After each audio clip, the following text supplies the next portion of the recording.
Bazi Kanani joining us, our ABC News correspondent.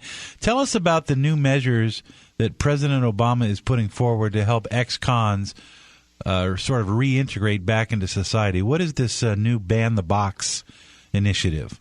Sure. Good morning. Well, the president announced this directive yesterday. It's part of a national tour he's on to push a number of criminal justice reforms. So this Ban the Box directive, he is now requiring all federal agencies to get rid of that little checkbox on the front page of applications that asks if you've ever been convicted of a crime. Now, the president says this does not mean that federal employers can't still ask that question a little later in the hiring process or that they can't get that information. Certainly, they're going to still do background checks.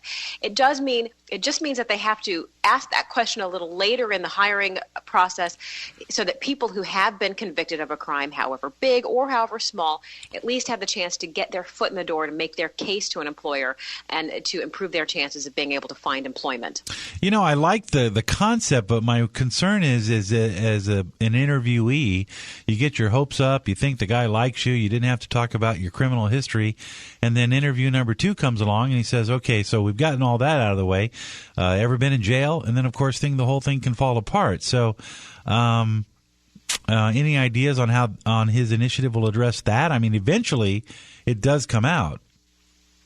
Yeah, certainly. I mean, he's making very clear that this is information that employers should have, and they should have these discussions.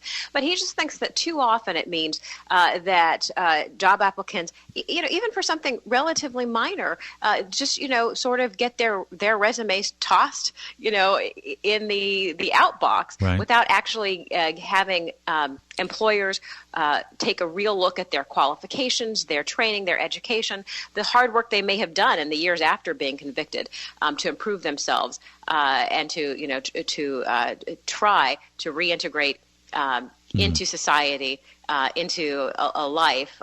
So the president believes that this is one of a number of initiatives that can help the 600,000 people in this country each year who are getting released from jails or prison, after serving a sentence.